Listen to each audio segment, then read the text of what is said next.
the man that goes by the name of Hughes. Run if you can, run if you can. There's no escape at all. Call your friends, cars in the air. You've been beaten down by Mr. Hughes. Return from hell, Mr. Hughes. Hear the millennium bell, Mr. Hughes. Return from hell, Mr. Hughes. People, just like I told you, pork buckets, last time I was here is to get that gold around my waist. Anybody, if you got that gold, guess what? Total protection is coming after you.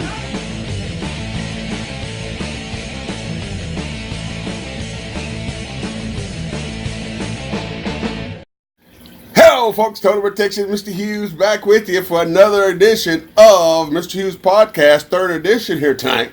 Later on tonight, we'll have one of my other former students, Owen Knight. Owen Knight, folks, is one of the former trainees that I was telling y'all about that did most of my 5-minute matches for the young gentlemen that were headed to their graduation.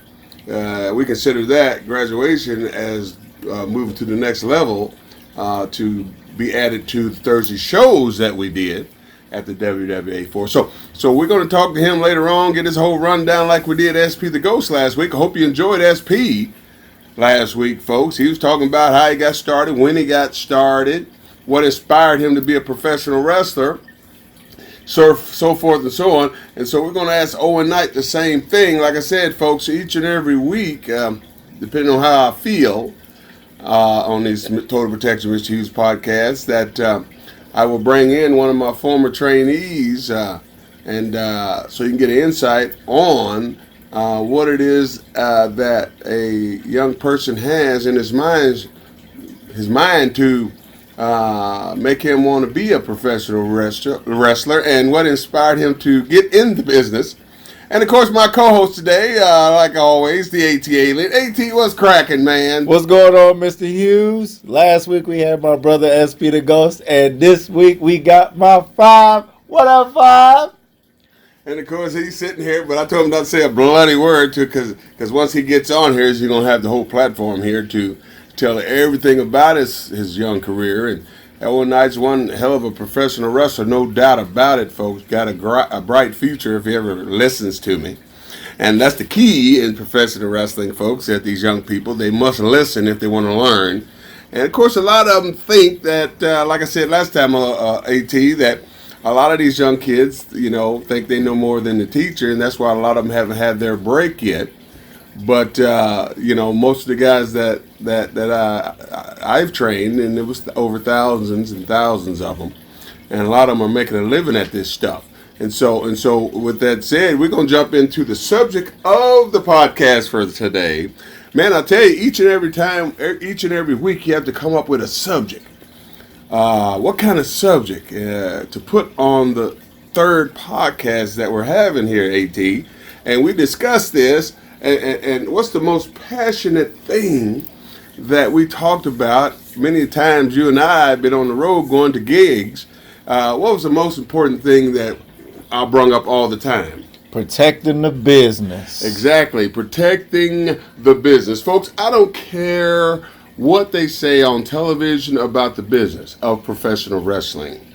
Okay, that's what it is to me. It's called professional wrestling. You got people call it entertainment. Why?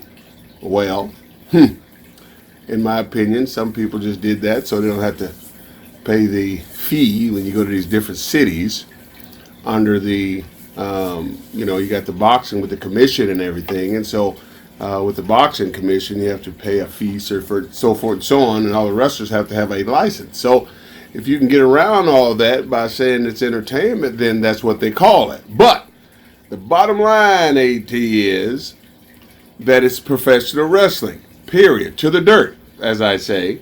And the subject, what I said today, is going to be about kayfabe. That word kayfabe. What is kayfabe, and why are people not kayfabe anymore today, AT? Tell me about it.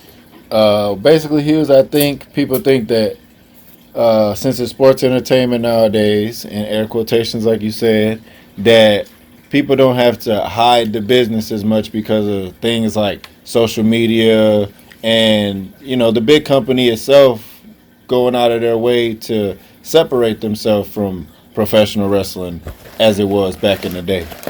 Well, I'll tell you something. When I was coming up in the wrestling business, wrestling was real serious, folks. And when at that particular time, it was really, really important that the wrestlers, okay, the wrestler individually protected the business. And back then, okay, when those guys knew that they was trained and taught to protect the business, and there's certain things back then that they said, hey, kayfabe is this, and this, right? And so, for example, if I was wrestling the ATLien, okay, or if we rode to a show together, okay, now, before we get to that town or that city, I'd have to drop him off somewhere close to where he can get there without being harassed or getting noticed by the fans, so they wouldn't see us coming walking in together or riding in together. Or, like I said, we might be wrestling each other, and so we had to kayfabe the fans and everyone. So once we got to the building and went out to perform, the people wouldn't have a freaking inkling of if we was friends or not. Okay? Now, even though it's 2019 AT, okay, when I trained you guys and educated y'all on the subject of kayfabe, I didn't care if it was entertaining, even though guys used to tell me, hey, Mr. Hughes, it's entertaining, man. Everybody doing it. But here's the thing. Everybody was doing it, but wasn't nobody buying no freaking wrestling tickets. No fans were buying tickets to come in and see the guys. When you guys were at the school, at the WWA4, where I formerly trained, you and Owen Knight, and thousands of other young ladies and gentlemen, when y'all got started, I specifically explained to you guys what kayfabe was, what it entitled, and what it is that you needed to do if you wanted to save this business of professional wrestling, so fans could come and watch you later on down the line. Instead of y'all riding together, going to McDonald's together, eating together, sitting in front of each other after y'all had a drag-out fight in front of freaking 20, 30, 40, 50, 60, 100,000 people.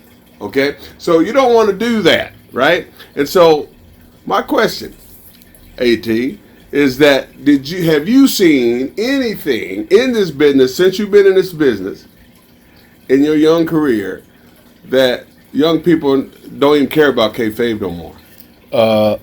Yes, Hughes. Like even today, when you get us booked on shows and we go to different shows, you tell us to protect the gimmick, but don't enter the building at the same time, because we never know. Because 9 times out of 10, when you get us booked, we're wrestling somebody else that you trained. You know what I'm saying? So when we get to the building, you always tell us, go off and one person go in and then the next person go in. Or if they have a gimmick, such as SP the Ghost, like last week, if his face isn't painted yet, you tell him to cover it up. Or so like if a guy is wearing a mask, that was a big thing when you was training us at the A4 to make sure they had their mask on all the time, such as Shadow X. Exactly. And so the important thing about this whole kayfabe thing, guys, if you're listening, young people, if you're a young professional wrestler, okay, and you are trying to make it to the big time, but before you get there, okay, if you want people to watch you perform, okay, you cannot, on the small level, like the independence level, you have to save that kayfabe. You have to make sure that you don't look at it like entertainment. I mean, that's what's killing the business today, folks. I'm just being honest with you. When I started in this profession, going on 31 years ago, when I started in this business, wrestling was a hot potato. Before they got on television and exposed the business, saying that it was a work, saying that it was all this phoniness, saying that it was all put together. They broke the kayfabe. The business went down like it was water going down the drain. It went down that fast. Why? Because people got their hearts broke. Folks used to love professional wrestling. People used to go to the wrestling like they were going to church on Sunday, AT. And so when they found out that the wrestling business was a freaking work, the people said no. That's just like when someone says, that you're a phony and that you got to put a wig on to look like the ATLien and put a fake mustache on. People, was that upset about the business getting exposed to that. Now, most importantly, as a professional wrestler, that been in the business forever and ever, I was totally upset about it. Okay, I was like, why would someone expose our profession that was used to be so sacred that, if any one of the old timers would see you even acting that way, they'd get you in the ring and so-called stretch you. Stretching means they would beat the hell out of you. Excuse my French. That's what they would do. Nowadays, everybody's buddy. Everybody wants to freaking do everything they can possibly do just to get in there and have a freaking spot fest. And then on top of that, when they leave, they ride together, leave out the same back door, even though the fans are hanging out in the back. Nobody's covering up their face if they got a hood on. Nobody's, guys take a shower if they wear paint, come out with their exposed face. It's all a mystery. If you wear a hood or if you paint your face to the fans, you're a mystery. People don't see your face. That's why when people have hood matches and hair versus hood match, the person that loses either gets his hair cut off or gets his mask pulled off. Okay? Well, back then, way back in the day, we had this thing called territories, like I said last time. And each territory you went to, AT, each promoter was different. You had different promoters, so there was always somewhere different to go. You didn't have to worry about someone popping up a show, like I said, these so-called promoters last week. These guys come up, they put a show together and call themselves a promoter, but the longevity is not there. And so, the business is, right now I'm sitting there going like, well, something was in my mind all week last week, and I'm going like, what can this next subject be on the Total Protection Mr. Hughes podcast? What could it be? What's so important in my heart pertaining to professional wrestling? And what I see that's dying a slow death is pretty much almost dead anyway, AT, and that is the kayfabe thing. Now, like I said earlier, I showed you guys and taught you and made sure that you understood the importance of kayfabe. And with that said, when you went to different shows, if I wasn't there, what was in your mind when you went in this building pertaining to kayfabe? Well, of course, I'm going to do everything that I was taught because you gave us prime examples of like the people that you trained before that didn't listen to you, that got to the peak of their career and could have went even farther, that failed, and the reason why they failed. And if we wanted to go further than them, then we had to do certain things certain ways.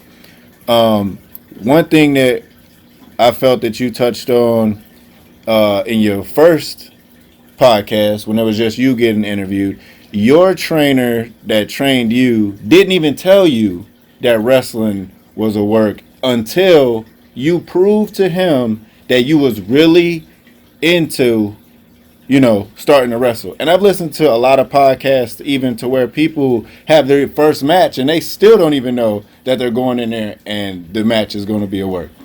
Exactly. And so I'm glad you brought that up. As far as, what I was saying in my previous podcast pertaining to when I got started on the kayfabe stuff that I got taught. And right, back in the day, these guys, these old timers we called them, that you wanted to break in the business. Here I was a young guy, good looking athlete, wanted to break into business, but they had to these back in the day. Those guys had to protect the business. And how did they protect the business back then? Well, it's called weaning different people out. Okay. So, it ain't like today where, you we go into the honky tonk having some Kool-Aid, and you're already in the business. And I decided I want to be in the business because it looked like you having a good time. And then I asked you to train me so I can be a professional wrestler. And that's what I said earlier in the last podcast that's what's going on today. You got these young cats training their friends with no qualifications whatsoever to be a professional wrestler. And they try to train their buddy, and they give him this website to go buy him some gear. Okay, and then a promoter book him for $5. Okay, so the promoter can make a few dollars. Well, when I was coming up, like I said, the guy that trained me, Bob Geico and Sonny Myers, they were trying to protect the business. That's why they didn't let anybody get in. You had to prove yourself. You had to show that this is what you wanted to do. They took you through some different tests. That's what they gave you. They gave you a few tests, and then if you didn't pass that test, they put somebody in there to beat you up a little bit to discourage you from wanting to be a professional wrestler. You was not smarting up early. They waited until you got to the point to where they saw that you were really interested in becoming a professional wrestler. Then they started the true training of showing you what it is that professional wrestlers do. And that is, the most important thing is to kayfabe. Now, let me emphasize more on the word kayfabe. Okay, folks? Now, when a person, say for instance, I'm talking to the ATLien, okay, and I'm wrestling him that night, and a fan happens to be walking down the freaking hallway or something like that, and I might see him before the ATLien sees this fan coming, so I'll say kayfabe. Now, without no questions asked, right then and there, we'll split up and leave and depart from one another without saying a bloody word. That's what kayfabe means. If we're sitting around talking, telling old war stories, and someone comes around that's not supposed to be around, and I'm supposed to have a match with this guy, I got either whoever sees the person first says kayfabe, then those two depart and go opposite directions, and then catch up with each other later on after the fan leaves. And so that's what's leaving the world of professional wrestling today, and that's why fans don't buy wrestling tickets like they used to, AT. So, it wasn't like you was like a rude type of person, but I find it as I've seen you train sometimes, and then I see other people train, is they like to baby like grown adults as they're training them. Like, it didn't matter if it was the biggest guy in the ring or if it was the smallest person in the ring. You treated male, female. You treated everybody as they were, and it helped us like toughen our skin up to the point that you got into it like multiple times, like fist fight arguments almost with some of your students that I've seen. I don't know if you remember some of them stories, but I certainly do. So touch on that, like babying your trainees. Well, here's the thing, man. Here's one thing that I will not do, and I refuse to do, is treat people like toilet paper. Listen, when everybody comes in, they're all over 18, some of them. I had maybe one or two that was like 17, okay? But most of the time, everybody's over age. They're grown. Let's put it that way. Legally, they're grown men and women, okay? So when they come in, I treat them accordingly. Okay, so if you want to act like a kid, I'm not going to treat you like one, but I'm going to show you how to be a grown person. We're very, very, very fast. And, the whole thing I'll be trying to explain to these young people is, you want to be a professional wrestler? Fine. I don't have anything wrong with that. But here's the rules here. This is what you got to know. This is what you need to learn. If you paid your money, that means you sign your name on the waiver, that means you're ready to rock and roll. I don't care if fat, tall, skinny, short. I always trained everybody accordingly. I always had something different in my mind, what kind of character they were going to be or have. And a lot of the times the students would have in their mind what they wanted to do or be. For example, like Big Bear Boone, when he came in, he was a big dude. He was round. But I saw something in him already that already automatically I had a gimmick in my mind ready to go for him.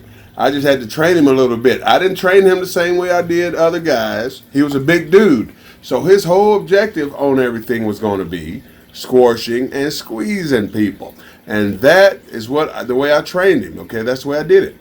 And long story short, in the back of his mind, he already had. I'm gonna come back on the subject what I'm talking about, but I just had to put this out here, and I'm gonna come back to what I'm talking about. I'm trying to prove his point here, and so with Big Bear Boone, in the back of my mind, I was thinking Hillbilly Jim type of gimmick, and I didn't know this at the time, but once we got together and sat down and talked, we was on the same page on that end because that's what he wanted to be like. When I told him, asked him about it, he lit up like a freaking Christmas tree, and I said, "Hey man, I got a good gimmick for you.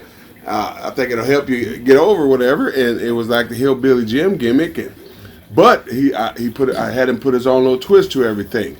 But back to what I was saying, as far as the kayfabe thing goes, it's really important that these young people learn and understand that kayfabe is not dead. And if they don't change their ways, people are going to keep going further and further astray from going to wrestling shows. No doubt about it. Yeah, because one thing that I like to tell people is when they start asking me, is it real? Is it fake? You guys really be hitting each other? This, that, and other. I like to describe it to them as this. It's like magic or a magic trick. If you know how the magic trick is done, it's not going to be as amazing to you. You know what I'm saying? So don't try to figure out the magic trick. Just enjoy the magic that's happening in front of you. And that's basically something that you're trying to say is people don't make like their matches and stuff believable enough to where when somebody's watching it, the suspense of disbelief is not taken away from them. So they can step away and go get a cigarette or go get some beer or whatever they want to do while they're sitting there in concessions. So one thing that you always taught us is from when we hit that curtain to when we come back behind that curtain, we're selling the entire time. And a lot of things, and something that I see that from a lot of people is once that 1, 2, 3 happens, the match, like everything that they just did for the past couple minutes, didn't even matter. I'm telling you, seriously, business. Great information there, AT. I can elaborate on that. What he's talking about, folks, is when I teach these kids, that's what they are, these kids, these young people, the game of professional wrestling. The most important thing I tell them is, if you want people to come and watch you every week to perform, okay? The important thing is the kayfabe part. When someone does something to you, say for example, say if I'm wrestling you, AT, Yeah. and I decide I want to work on your leg. Let's say I want to work. That's too easy. Let's say I want to work on your freaking neck. Okay. And through the course of the match, like I explained last time, folks, wrestling is pretty simple. The heel's job is to get the babyface over with wrestling first, to establish that the babyface, is a better wrestler. So the fans, when they see that, they're seeing all this played out. That gives the heel a reason to be a heel, a reason to cheat, so to speak, okay? And so, with that said, I said, okay, so if I'm wrestling the ATLien and I said I want to work the man's neck, okay? After I explain to you what I just said, after I get him over with wrestling, so establish that he's a better wrestler than me, so I can resort to cheating, because that's what heels are. They're chickens, folks. And once I establish that, then I can start cheating. Now, once I started my healing, which is the cheating, my specific part of the body that I'm going to be working on the ATLien is his neck, okay? So through the course of the match, I'm going to be working on his neck. Even though every now and then I'll give him some hope, okay? Hope is mean, keep him alive so he don't get beat up. Keeping the people going like a roller coaster ride, folks. Taking them up and down, side to side, round and round we go. Nobody knows. Until the time is right, we do the freaking finish. We go home, they call it. Hey, the business is exposed anyway. So it doesn't matter what I say on here, the lingo that I'm throwing at you. It's already exposed, so what's the difference? But I'm explaining to you people what kayfabe means and how it all works and how if people don't get back to it before this new generation of people come up and figure out professional wrestling, because people, they're born every day and people get older every day. Folks get introduced to professional wrestling every freaking day. So at a point, There's got to be a point in this thing to where these young kids out there today would hold the kayfabe thing dear to their heart and save it.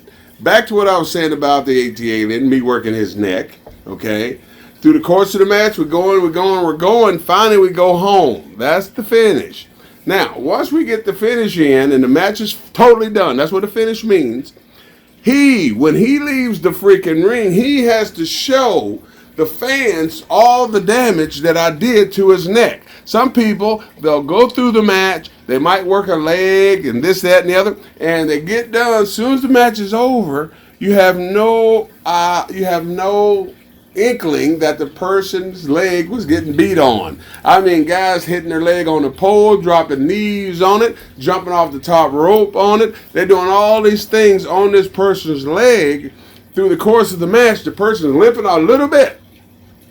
Then when he makes his comeback, he don't limp no more. Then the 1, 2, 3 happens. He gets out of the ring and walks straight back to the ring. Have you seen this before, what I'm talking about? Yes, Mr. Hughes, I've seen it in multiple matches and multiple times, and it really, like, as much as you've, like, beaten into our brain, like, as much stuff that we're supposed to do, what we should do, every time I see people not doing it, I'm like, you're supposed to, you need to do these things like this. Like, I remember, and I'm glad that I came to the WWA for when I came, because I got to see all different types of your students that you had trained prior. I got to see the muscle men that you trained, like Uha Nation or Apollo Crews, like they call them. I got to see the high flyers like AR Fox, the Spot Fest.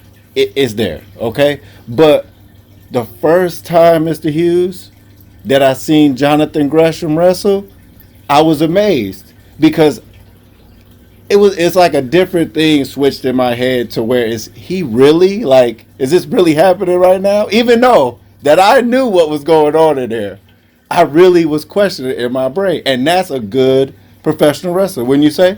No doubt about it. Jonathan Gresham, is one of mine.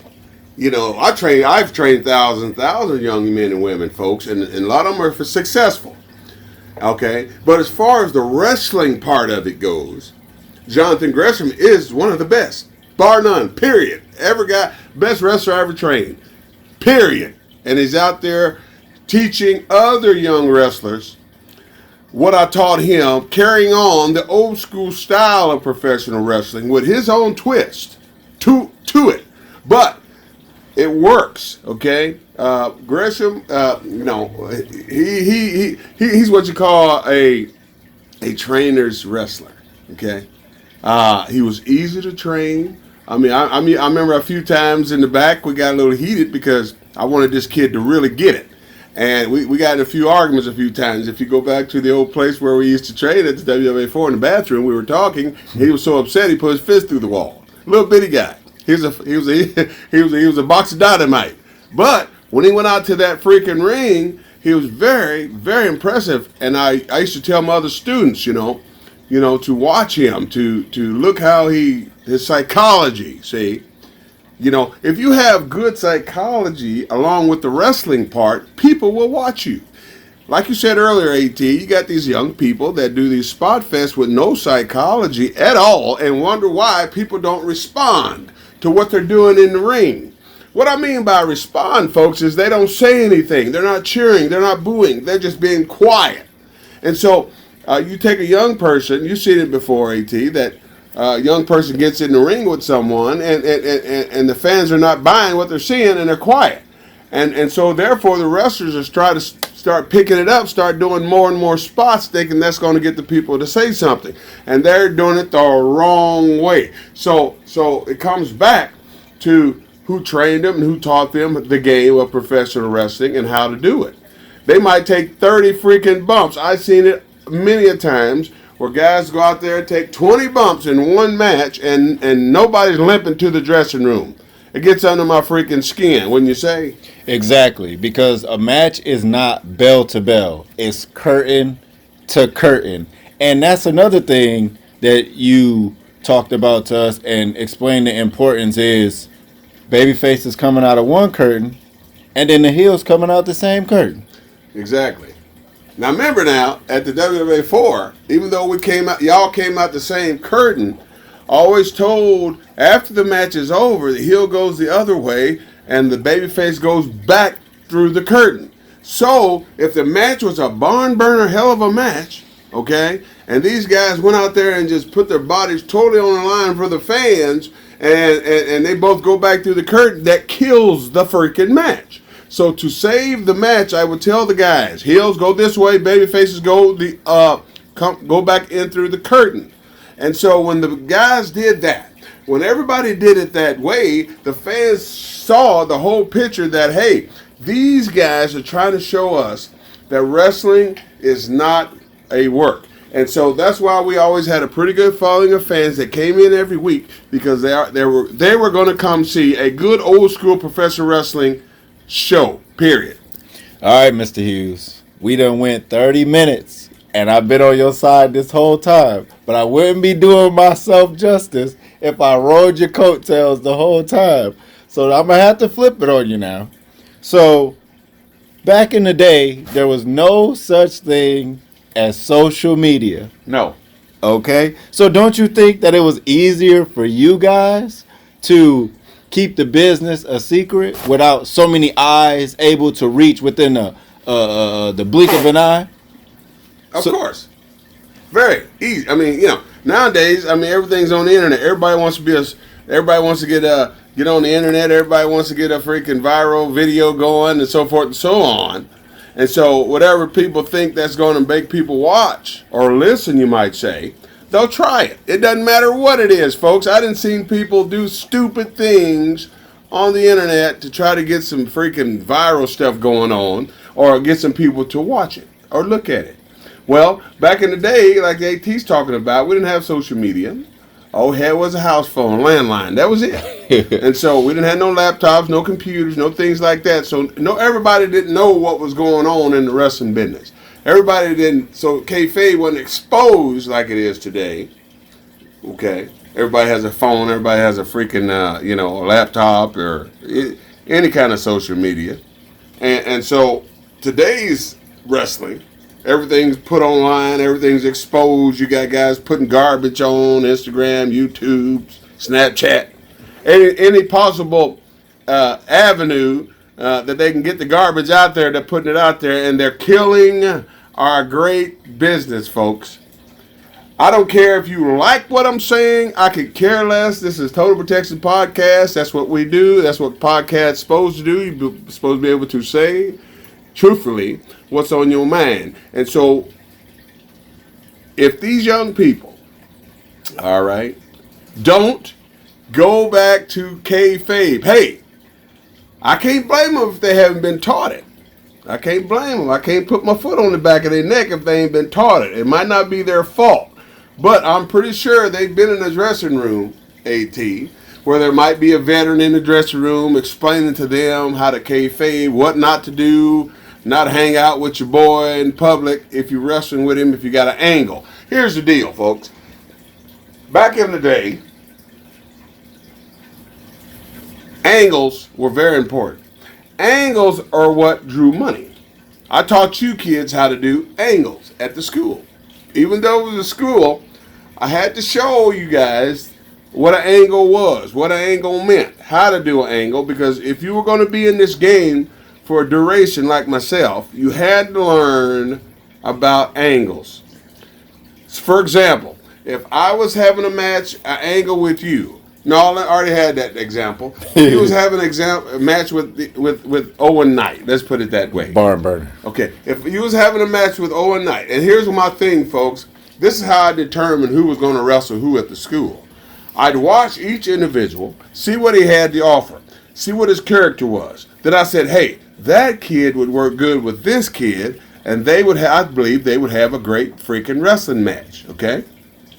And so, with that said, I'd let these guys have a match, okay? But I tell them this, don't put everything into that first match, because if this is an angle, you want to be able to bring something to the match each and every week that you perform in this angle. Now, most of the time, AT, you guys did at least three angles, three matches, which the third one was the end of the angle. Yeah. So basically, from the start of the angle, which is the first one, you guys start telling the story. How is that?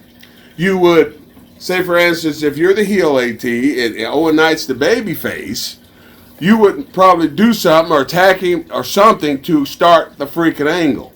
And with that said, after you started the angle, then you guys would cut a couple of promos pertaining to what y'all going to do to each other in the first match that you had. And so once you have that first match, you're not going to go out there and put everything into that first match. You're going to just give the people a taste of what's to come. And that's what people don't do today, folks. They'll go out there and they'll put the whole angle in one match and wrestle 20 minutes with a bunch of garbage and wonder why people are not coming back to see the angle. Have you seen that before, AT? Indeed, Hughes. And it's the perfect thing that, you're a lot of old school and I'm a lot of newer school, or in between, I would say, because I get to see like what you're talking about, and then I get to go on the internet and I get to listen to what everybody else is saying. So we wrestle 3 times. So most of the time, one person will win, the second person will win, and then, one another person will win. So something that somebody rocks. Something that a lot of people complain about today is 50-50 booking. So if you do this, because I'm doing devil's advocate now, so if every show is I win, you win, don't you think that that's a problem? That's boring. And on top of that, I would say, for example, who's going to win this match? Okay. Now, you want the fans to be happy on top of coming back. So how would you play this out? And I used to say for instance, if you're having a match with Owen Knight over here, and you're the heel, okay? Well, you might go the first one. You might go a Broadway, folks. A Broadway is nobody wins. You go the whole time limit of the match, okay? So it's still like when you go to the next match, it's like you guys are still, ain't nobody won, so it's like starting all over again.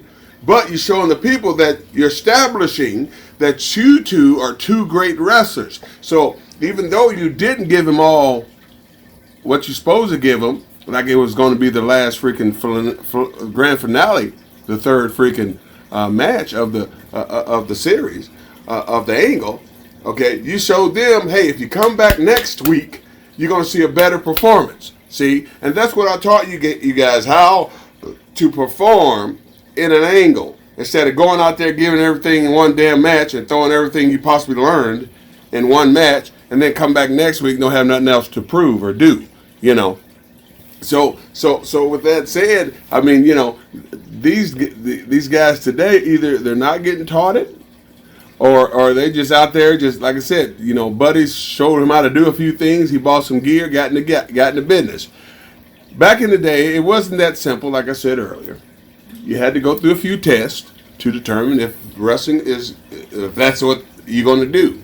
And once they established that this is wrestling is your thing, then they taught you accordingly. Now, before y'all got there, I had these guys that I trained, came from up north, called the Hooligans, Devin and Mason, and they're still wrestling today. They were brothers.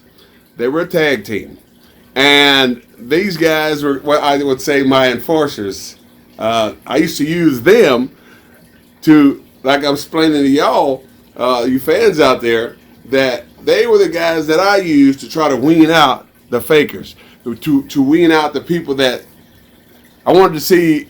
I used them just for to show if these guys, whoever that joined, wanted to really be a professional wrestler. Let's put it that way. They were my guys to go to when I wanted to see if because I was trying to save the business. I did not want to expose the business just to anybody that came in the door. And so with the Hooligans, I would use them. I'd say, hey, Devin, come over here for a second. Take him in the ring and do this, and that, right? And he knew exactly what I was talking about. We was on page. We was on every page together as far as what I was thinking, because I explained to him and everything. Just like Owen Knight was the guy that I went to for guys for 5-minute matches. We'll get to him later on. But with those hooligans, they were my guys that I called upon to wean out the so-called wannabe thinking wrestlers so I could save the business. And let me tell you something. I weaned out a few people, man, and I'm glad that they came through because they're still out there. I mean, when they started, those guys were amazing. They did a bunch of flipping, but they wrestled. That was the key. These guys wrestled, even though they had some agility. And man, let me tell you that when you saw them, you wouldn't even think that they can do these things. I mean Mason. I mean that freaking kid. He used to freaking fly like a bird. Now Devin, he was the one that did all the freaking ground dirty work, but Mason was the flyer, so forth and so on. But like I'm saying, I used those guys to try to wean out the so-called wannabe wrestlers so I could save the sanctity of the wrestling business. Right, because as you said in the first podcast, you yourself, you were willing to train in somebody else's random, like to you he was random, even though he was going to be your trainer to come along. You was willing to train in his front room. SP the Ghost was willing to train with me in our basement, go outside, train in the snow, and not even know how it would feel when he came to the WWA for if he wanted to continue to bump. So those are the people that you were looking for.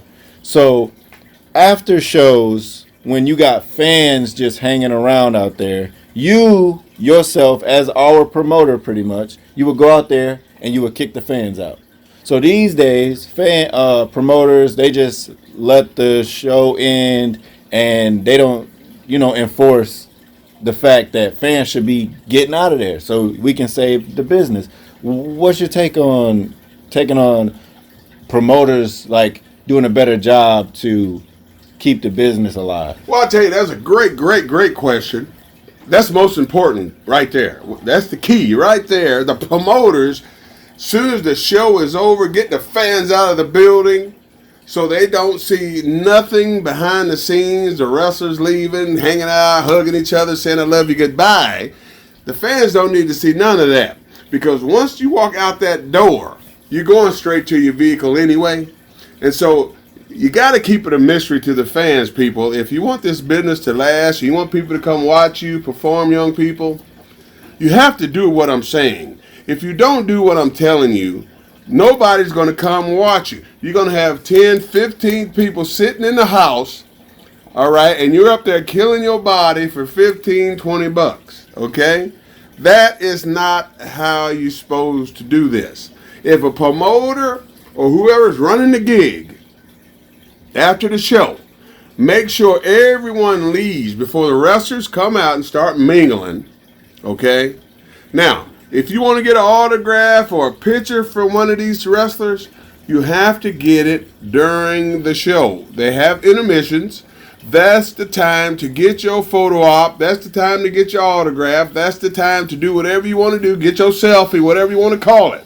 But the time ain't right after the show and people are still mingling around and they can see everything. They can see the ring being taken apart. They can see all the things that go on in professional wrestling. I think, AT, that kills the game. That kills the freaking surprise effect of the professional wrestling game, man. It just like every week when you was talking about earlier, after the show, I'd make all the fans, y'all got to go. Have a good week. We'll see you next week. Thank you for coming. Have a nice night. I'd make sure everybody got out before the guys would come out and start mingling around because I did not want anything to hurt the show or our angles with the young professional wrestlers at the school. So you're I'm glad you brought that up.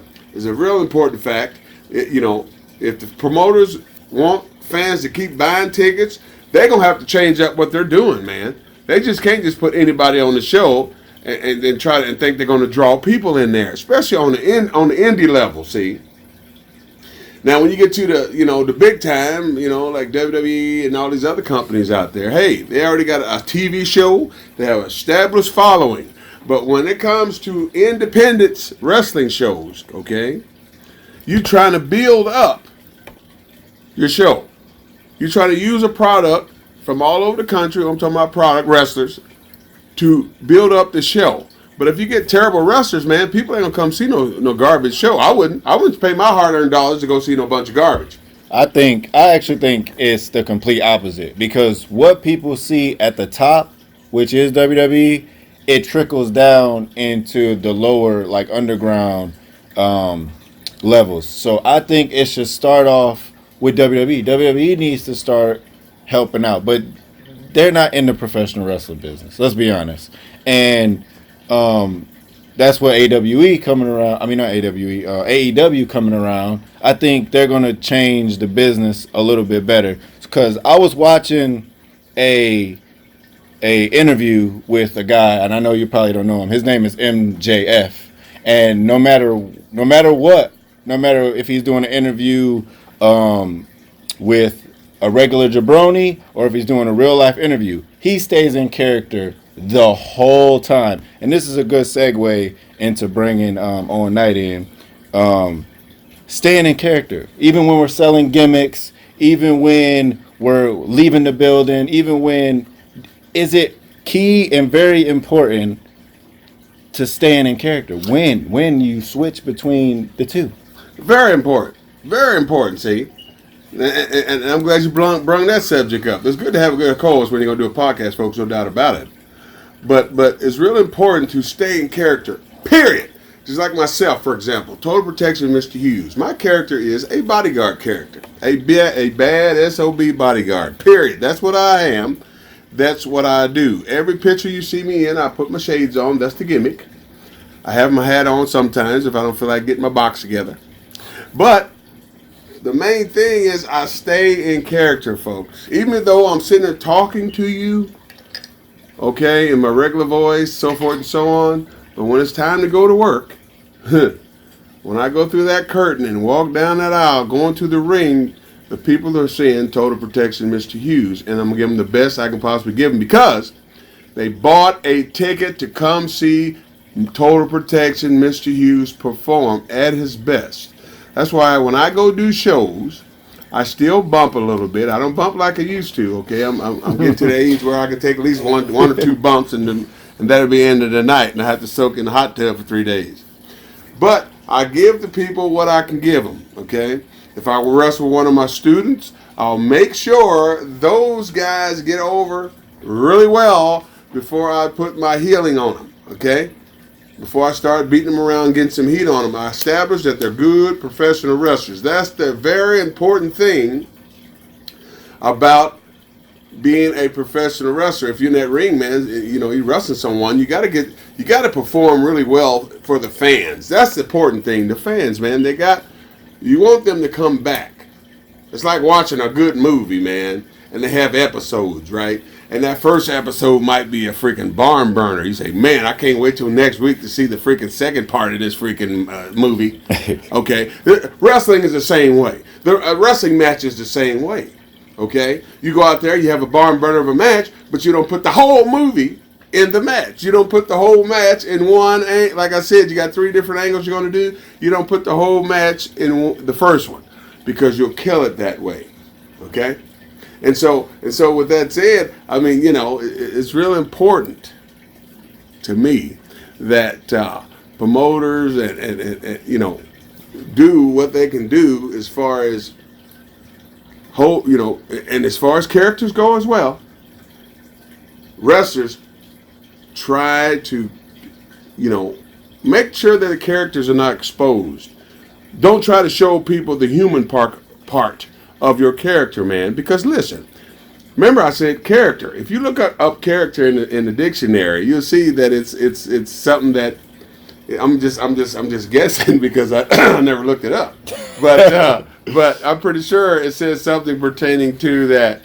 You know, a character is something that's make believe.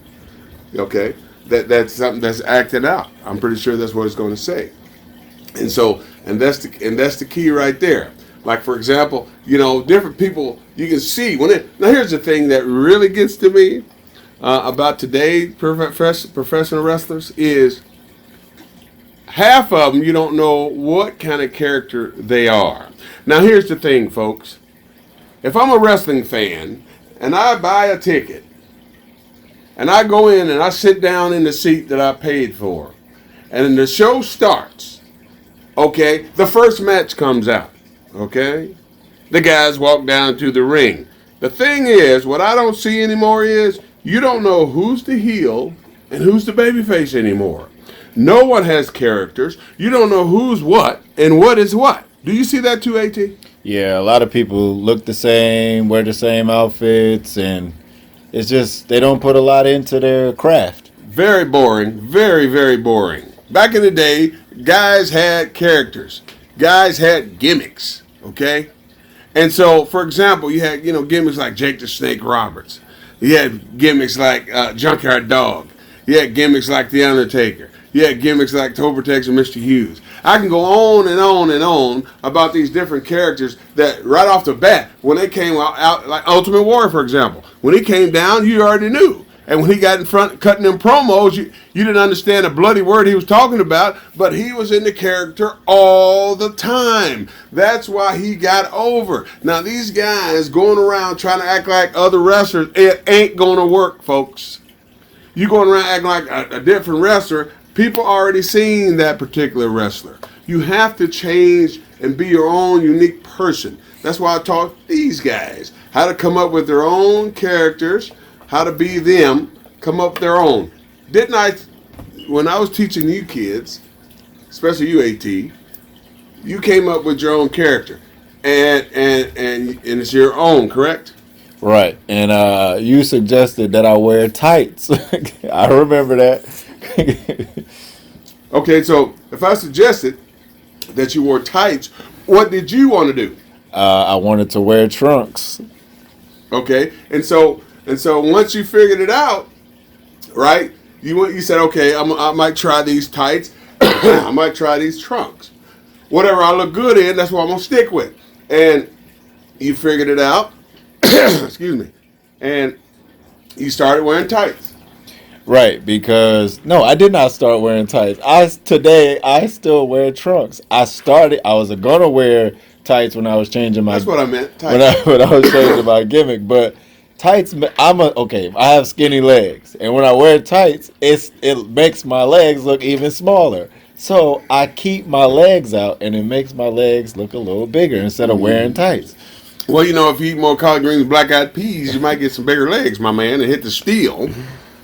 You might get a little bigger, and you can probably wear some tights. But back to business at hand here. Characters are very important in professional wrestling, folks.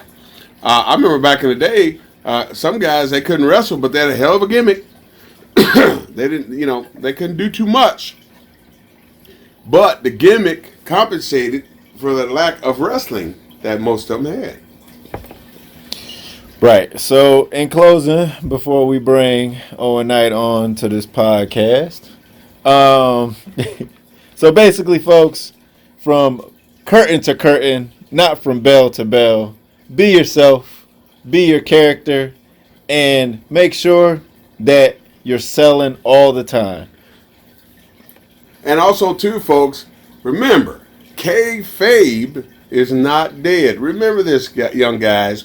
If you want fans to continually come watch you perform, each and every show you go to, if you ride together, you must use the words kayfabe and do it.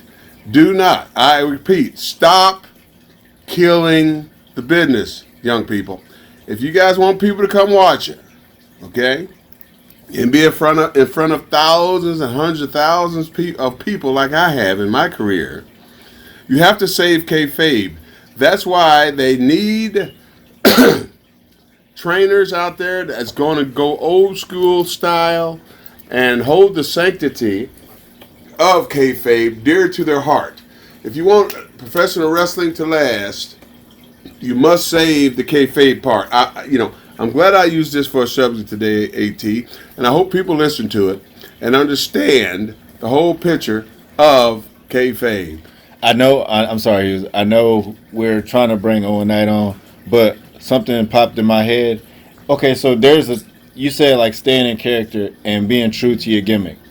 To me, there's some people out here that they do too much of a gimmick, and it turns into comedy. So what do you think about like those comedy wrestlers, like people using their penis and going in slow motion and can't like take their hands out of their pockets and stuff like that? Well, I'll tell you something, man. Listen, I hate garbage like that. That's what it is. So for you wrestlers out there listening to Total Protection, Mr. Hughes, if that's you doing that freaking garbage, throwing your penis up, doing the butt stuff, doing all that gay stuff like that, you guys need to stop that, man. I mean, really, you're killing the freaking business that way. Kids supposed to be able to come to to the shows. I'm not gonna bring my kid to no show. You sitting up there acting like you boning somebody. I mean, come on. You guys need to stop doing that garbage. Stop posting that garbage. Okay? You're not going to get a following. Okay? And if you do get a following, it's going to be people that you don't want to follow. Let's put it that way. All right? So for you guys that call yourselves professional wrestlers and you're doing that garbage, to hell with you. Because that is not professional wrestling. And I'll tell you what, if I ever go to a show like that and y'all do that stuff, I'm going to throw a freaking towel in there and tell the fans to leave the freaking building. Because I don't care. I don't want to see that garbage. I would want to bring none of my kids. They're all grown now. But I would not want to bring my children to see a show when somebody humping on another guy like that. That is so disrespectful to the other wrestlers that are laying in the ground right now that paved the way for us wrestlers today to be able to do this kind of stuff. I mean, AT opened up a can of worms on that one, but hey, it is what it is, and people are not going to say too much about it, but let me tell you something, folks. I can care less about what people say, about what I'm talking about what these freaking guys are doing in the ring, doing these gestures like you just said, AT. Oh, Jesus. I guess I just lit a fire up under you. Yes, you did, and I'll tell you what, if people continually do that, I mean, what can you do? It makes a mockery. It turns wrestling into a joke. It turns it into a comedy show. It's not a joke. It's not a comedy show. People that have been doing this stuff over 30 years like myself, man, is near and dear to my heart. This is how I make my living. This is how I teach people. This is what I do. I'm not teaching my students to go out there and act like you banging somebody in the back. No, that's not how it works, guys. Or doing gestures with your freaking balls and throwing your penis, backing it up. All that garbage. Okay? That is not professional wrestling. I don't know what you call it, but it ain't professional wrestling. Period. Well, with that said, Mr. Hughes, I think I hope that it comes across as passionate as it sounds as we sitting right here over this microphone, because the passion that you just put out is something else, Mr. Hughes. It's ridiculous. It's something else. Okay? I'm not going to elaborate on it no more. You people that are doing that kind of stuff, stop it. Okay? Stop it. Because if you're a promoter and you putting that garbage on your freaking show, you're not a freaking promoter. You're a freaking pimp, dude. And you're trying to pimp these guys out to whoever. And it ain't professional wrestling. So if you got that kind of stuff and you call it a wrestling show, you better change the name and take wrestling off the freaking first part of it. Because it's called garbage smut. That's what it's called, period. It's called sports entertainment, Mr. Hughes. That ain't no sports entertainment, AT, and you know it ain't no sports entertainment. And I don't know why the internet let people load stuff up like that. They're supposed to monitor that stuff. I remember I tried to post some stuff with some freaking music on it, and Instagram gonna try to block it and say, no, you don't have no copyrights. But you're gonna put somebody up there in the freaking wrestling ring, act like he's banging somebody in behind. That's crazy. Why would you even put that stuff on freaking online, man, and expect people to follow it? Are you kidding me? Okay, just the people banging each other. And there's other things, Mr. Hughes, okay? Moving in slow motion, acting like they have a remote control and they pause. All that garbage. It's comedic. Filth. Hey, if you want to do stuff like that, get in another profession. Don't get in the wrestling business, man. Do something else. Are you that desperate to get some stuff out where you're going to try to use wrestling as a platform?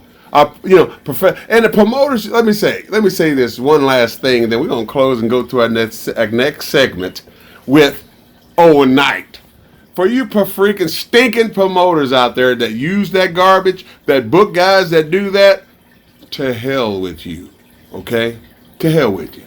And I guarantee you this, your promotion won't last, dude, because people are not going to bring their kids to see that smut. That's what it is. Period. I'm done with it.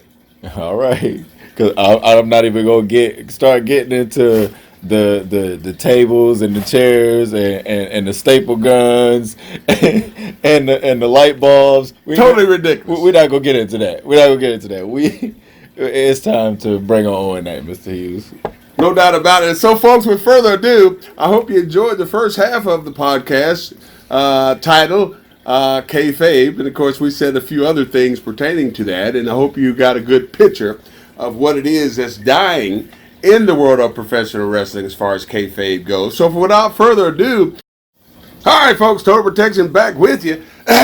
Ready for our second half of our podcast is when we bring in the guest on my third edition of Total Protection, Mr. Hughes. Owen Knight's going to be joining us here in just a few seconds. But before we bring him in, there's a couple things I'd like to say about this next gentleman, Owen Knight. Very talented individual. Came from Detroit, Michigan. Washington, D.C. I'm thinking about the ATLien and SP the Ghost. He came from Washington, D.C., folks, and I'll tell you, I'm going to let this man tell you about his whole story, how he got going, how he found Total Protection, Mr. Hughes, and what inspired him to be a professional wrestler. All night, welcome to Total Protection Podcast. What's cracking, man? Come me up in the headphones. What up, Five? What up, Five? Yes, sir. Now, these cats here talking about Five, this and that and the other, and of course, I'm going to let him say his spiel, and I asked you, where did you come from and how? Who inspired you to be in professional wrestling? I didn't come from Detroit, Michigan. Yeah. That's my 313. And if you've seen 8 Mile, you know the rest. So, I was born in Washington, D.C.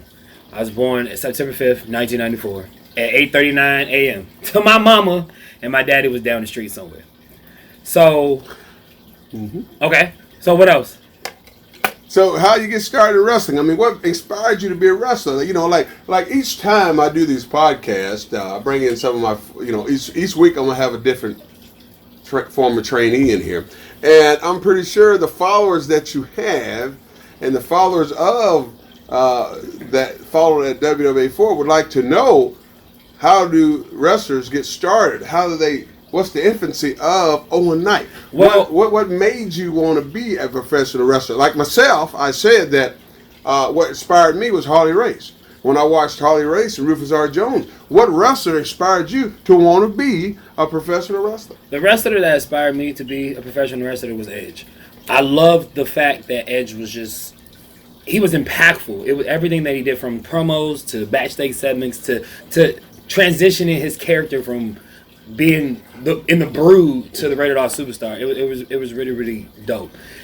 And getting to know his story through his DVDs and everything he had is what, kind of coming from the same background, being raised by a single mom and everything, and pretty much having wrestling to be kind of keep you out the streets almost. He is the one that kind of inspired me. He's the one that inspired me to be a wrestler. I found WWA4 online. I knew that I had to go to school. I had to train for it. So I found WWA4 online. I was originally going to go to what was I originally going to? I was originally going to go to OVW with my friend at the time. His name was Kevin. He was my tag team partner. We had a team called Team Sabotage. That's exactly what it was going to be. And he had found, he's actually the one that told me about WWA4. And he actually found WWA4. So I was like, man, I'm going to OVW, man. That's where Brock, Cena, Shelton Benjamin, all of them went. And at the time, my aunt was telling me that you have to go to where all the people that's on TV making money now. Cena, Orton, John Cena at the time. So my friend Kevin was like, yo, I found a school called WWA4. It's way cheaper than all the other schools, and it offers a lot more. At the time, WWA4 was like, what, $9.90 for like 3 years? AKA lifetime, depending on, you know what I'm saying, once the 3 years was up. And other schools was offering like $3,000 for like 6 months. And I kind of figured that it'll probably take you a lot longer to become a professional wrestler than within 6 months. Right. So, I found the school. We did some research. I actually researched every school in the United States, all 50 states, and WW4 came to be the number one. Well, I'll tell you something, man. So prior to you deciding to, after you looked up and found that WA4 could be a spot for you to go get some serious training, did you know that Mr. Hughes was there? Did you, prior to you finding out about the WWA4, did you actually come to Atlanta to take a look at it? Because I know on the internet, the website was pretty much, all over the place. But did you actually come to Atlanta first before you actually decided to come up with the money to pay to actually join? When I first looked up the school, my mom used to watch wrestling when she was little. So my mom knew who you was, or she seen you before.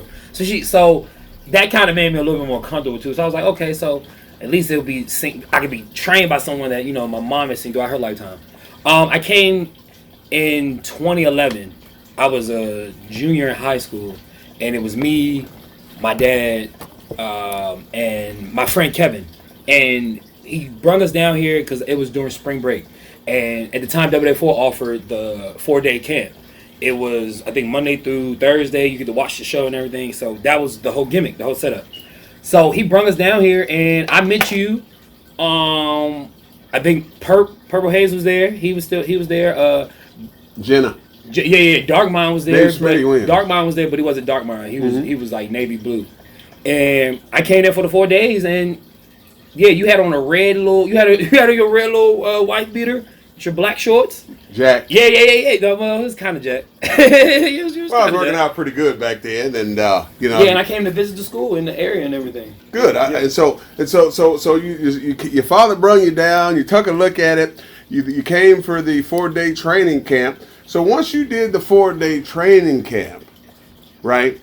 When you did that 4-day training camp, what did you see in the WWA4 that made you want to pay all your money to continue your schooling at this particular school with Mr. Hughes? Well, I actually bought the DVD first. I actually bought the home DVD first, and I was watching that because at home back in DC I didn't have anywhere to train at.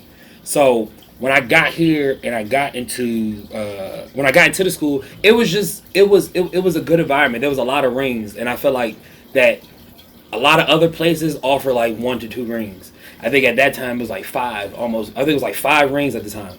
And the people there was just it was a warm environment. It was a brotherly environment. There wasn't really a lot of egos or a lot of people saying like, well, at the time when I got there, before I knew any knowledge of it.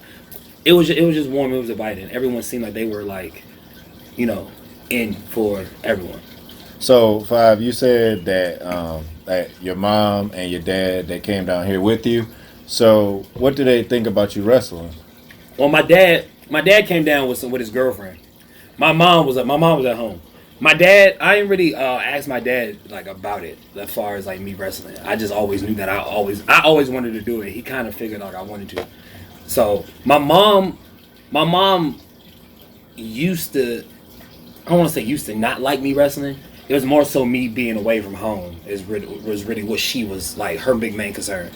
So once I came down here, cause her, my aunt, my brothers, and my sister, we all got into a car. They drove us down here. They drove me down here, and before she left, she said that it was like she was feeding me to the wolves. That's what she said, and then she left. But right now, she watches my matches on YouTube and everything, and she's proud of me. She told me she's proud of me, so I appreciate her for letting me do this.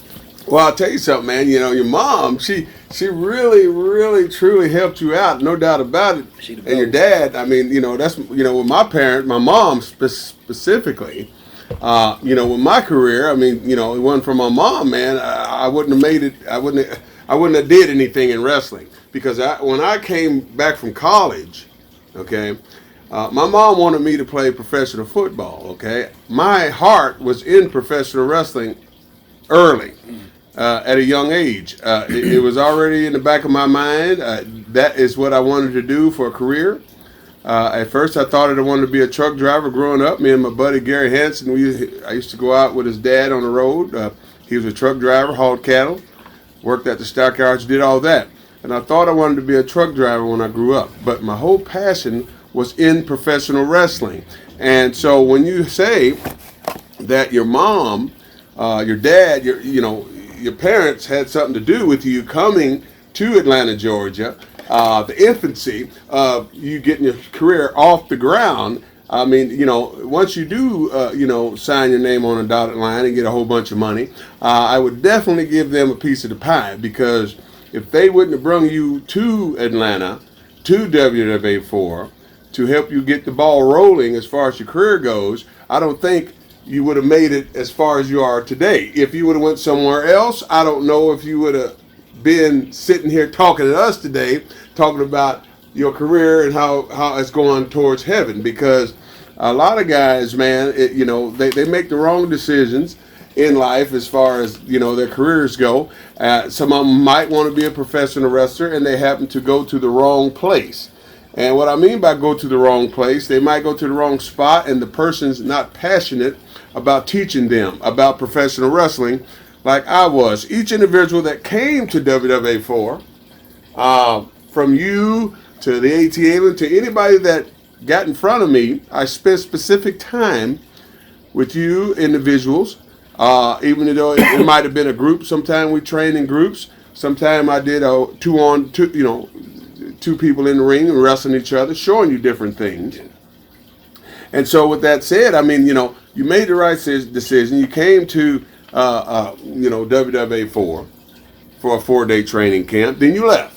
So when you left and went back to Washington, D.C., what did you do to come up with the money? Where'd you work prior? How'd you get the money to pay for WWA4? Well, when I went back from the training camp, I told you I was a junior in high school, so I had to finish graduating. I know I had to be over 18, like through Showdown. I don't know, I had to be over 18 to come to WWA4 from DC. So at the time, I worked at a bread company called Spring Mill Bread Company, and I was selling like apple bread, muffins, toast, breakfast sandwiches, and all that. I was making like $7.25. And throughout my senior year of high school is when I was like, my aunt told me whatever amount of money that I had up until I graduated the summer of 2012, she would match it. So I just worked my ass off. I just worked, and I was working there. I was making $7.25. Mm-hmm. I think I was working maybe 3 or 4 days out of a week, just so I can like balance, and everything that I was getting paid, I would just throw like $50, $75, $100 just in there, just so I could just save.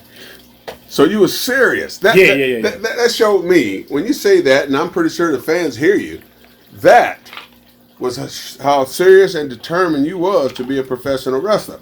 Now, you got some kids out there today, well, they're not thinking about the longevity of the future. They're not. What I mean by that is, instead of finding the right teacher to go to teach you what you're going to need to know to make it. See, and that's why a lot of guys don't make it, and they resort to the bleeding, and they're going through plate glass windows and doing all that foolishness, calling it professional wrestling. Hey, look, folks, ECW came pretty close to doing all that. I like ECW. I worked for them too. I liked them too. I got paid to work with them. Okay, cash money. But the thing about it was, when it came time for them to want Mr. Hughes to do all that foolishness, that is not why I got in the world of professional wrestling, to get maimed and crippled. So when Paulie asked me to do certain things, and I knew it wasn't what I wanted to do in my career, I declined. Which I can do that because you're an independent contractor. When you guys get trained and you start doing shows, you're independent contractor, just like a painter.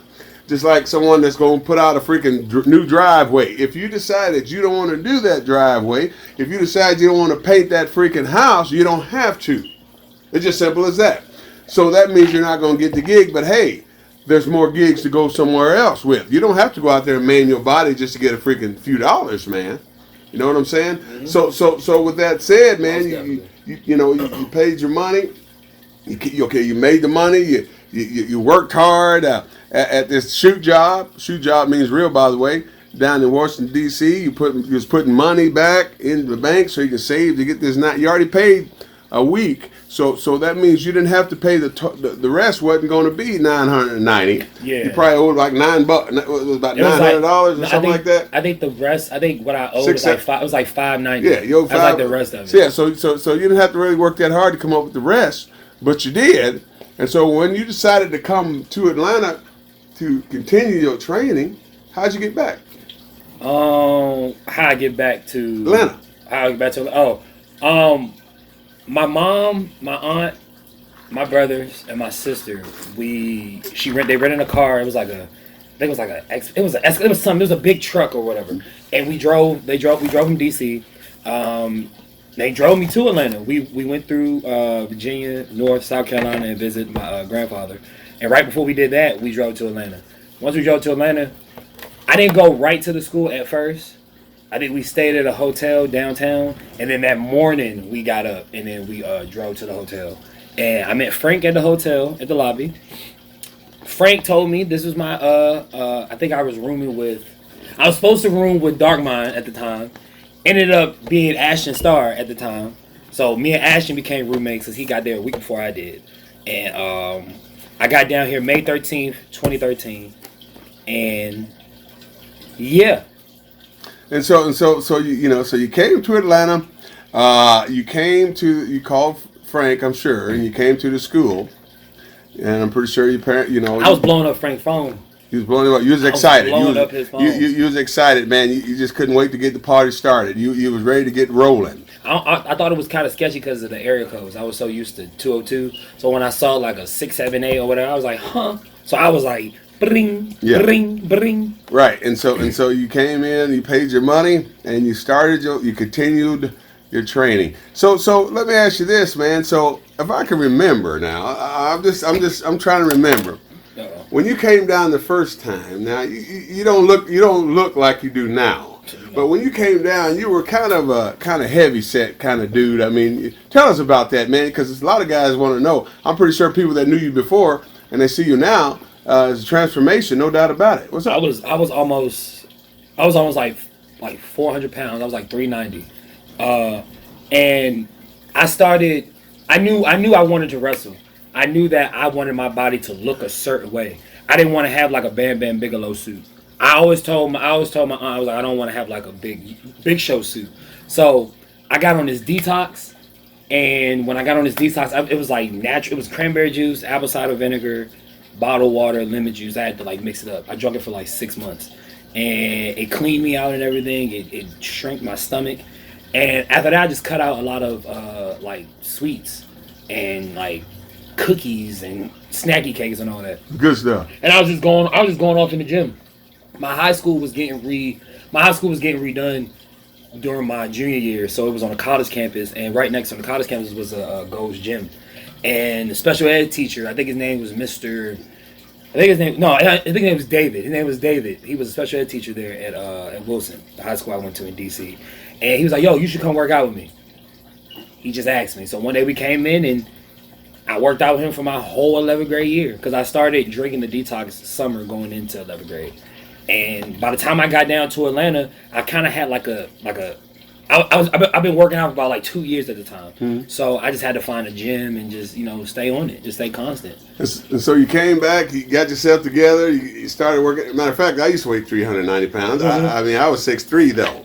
So, I ain't 6'3". So it was distributed pretty good up from head to toe on me. So I could imagine what you look like.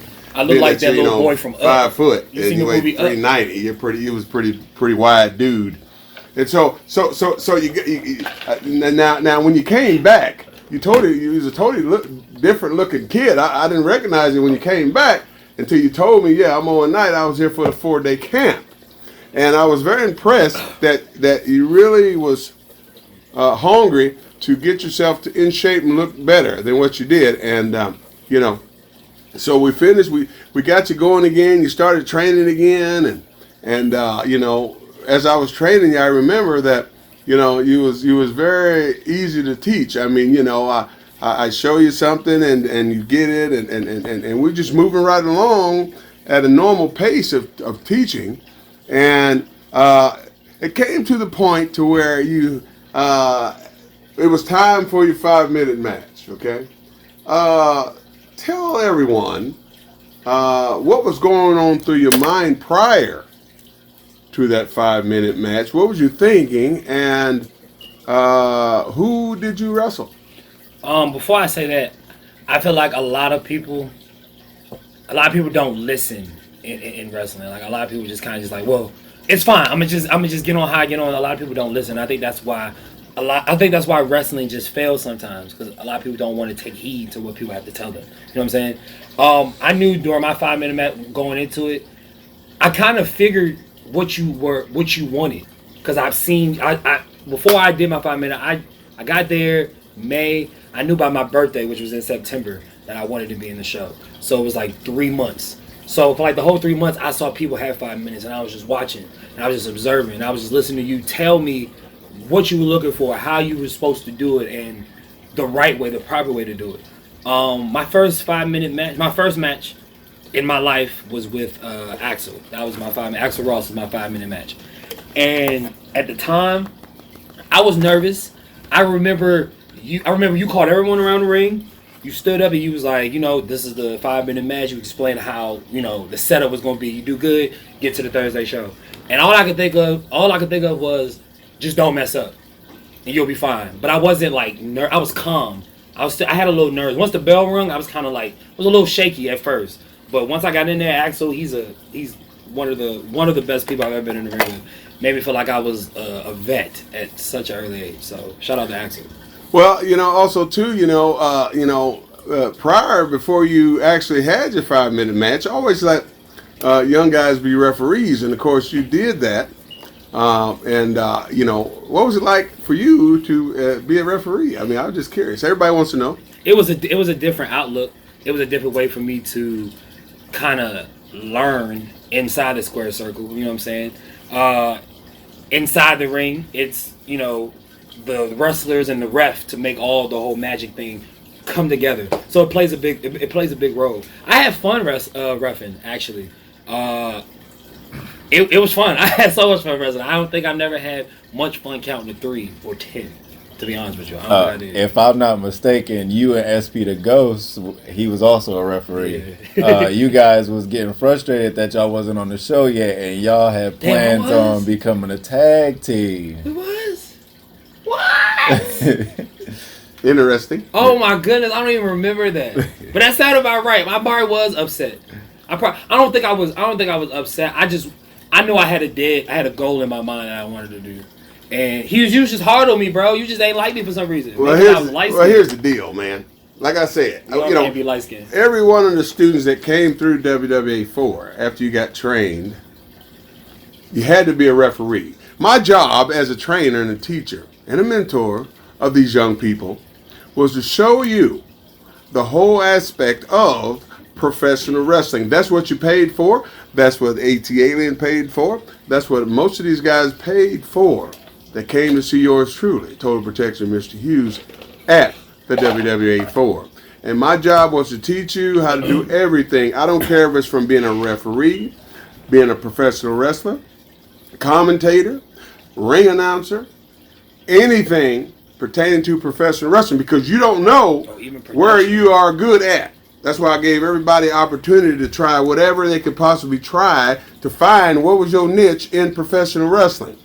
Even though, you did refereeing okay, but your niche was a professional wrestler. You were turned out to be. That's when you started. When you was, once you had your 5-minute match. Now, we're gonna get to the 5-minute match part now. So, who did you have your 5-minute match with? It was against Axel. Axel Ross. Folks, let me tell you about Axel Ross real quick. Axel Ross, very talented individual, has a bright future if he sticks with it and keeps his head screwed on straight. And but sometimes, let me tell you, folks, sometimes young people, they get caught up in different things going on, and and then they lose track of what they came to Georgia for. Okay. And if Axel would just get his priorities straight, I think he would be a great professional wrestler. I think he'd have a bright future in professional wrestling. But you have to get your priorities straight on what you're trying to do. If you're not qualified to do certain things, folks, then you shouldn't be doing them no matter what. Now, back to Knight. He said his match was with Axel Ross, and Axel was, like I said, is a very talented wrestler. I think he was a good match for you. Axel was the 5-minute guy. Right, he was the 5-minute guy. That's why I chose him to do it. And then, of course, you had your 5-minute match. How'd it go? It went good. I passed. It was way quicker than I thought it was going to be. It didn't feel like it was 5 minutes. It felt longer, actually. I had fun. I don't regret. I don't even think I remember the. I don't even think I remember the ending of the match or how it ended. I just know. Excuse me? The end? What'd you say? The finish. Thank you very much. I don't even remember the finish. Now, let me hold you off on that. Now, you notice, folks, I had to cut him off because I'm still teaching these kids. He said the ending. We don't say ending in professional wrestling. We say the finish. And that's why he corrected himself right away. He's still learning as well. Hopefully one day he'll get it totally right instead of calling a wrestling match ending. Excuse me. And so you had your 5-minute match, and so now, how many times did it take you to pass? Was it the first try, second try, third try? How many times? It took me one time to pass. I got into the show 3 months. I got there in May. I had my 5-minute match on August. I had my match on August 15th, 2013. That was my 5-minute match. That was the date I had it. And so after you had that 5-minute match, do you remember the finish in that match? No, I don't actually. Honestly, I think I do remember it. It might have been. Was it a? No. Was it a super kick? It was probably it probably was a super kick. I was about to say sunset flip off the top, but I don't think that was it. I think it was a super kick. So who went over in that match? Axel. Axel went over. Did. So Axel went over. So after you had that 5-minute match, then it got to and the bell rang. What was going on through your mind? At that particular moment, right when the bell rung, I looked across the ring and I was just like, okay, we live, baby. And then I just went in it. That's really how it was. It's really it's nothing to really prepare for. You just kind of got to hope that the training that you had prior up to that will help you and just believe in your ability. I've always thought that, and still do, you believe enough in your ability to produce and go out there and do what you do. I think it could be great. You could do good at it if you just believe in it. Well, folks, on top of that, prior to him finishing that wrestling match, his 5-minute match, I always had the students included on when I judged. I already had in my mind if the guy passed or not. But I always made sure that the other guys, his peers, were involved in it as well. So either I'd ask all the students, thumbs up, yes, he graduated to the show, thumbs down, he got to go back to the drawing board. So when I asked the students about if you passed, what was going on through your mind while you was waiting for them to do the thumbs up or the thumbs down? I was like, if they put their thumbs down, I'm gonna be mad. That's exactly what I said. Well, that's about all you could be because I had the final say. Yeah. And so I asked everyone, and some people you might have one, maybe two. I trusted in my ability though, so I didn't think they was going to, but if they did, I was gonna be like, bro, really? Well, you did have one or two haters. Because I know one or two people did put the thumb down. Childish. And but I trumped all that. But I trumped all that. I saw something that I saw the things that you were doing, and Axel took you through that made you pass. And some people didn't pass on the first try, and then some people were upset that you did pass. And because I asked people questions, why you think he didn't pass and why you think he passed. And some people be like, he didn't do this, and this. And so when it came time for them to have the 5-minute match, they flunked 3 or 4 times because they sucked at it. Because they didn't know what they were looking for. I'm the teacher. I'm the one that knows what I'm looking for. You can't get nowhere if you hate, kids. Remember that. You can't get nowhere in life if you hate. Thank you very much. You cannot hate the teacher. You can't hate the one that trains you. I don't care what year it is.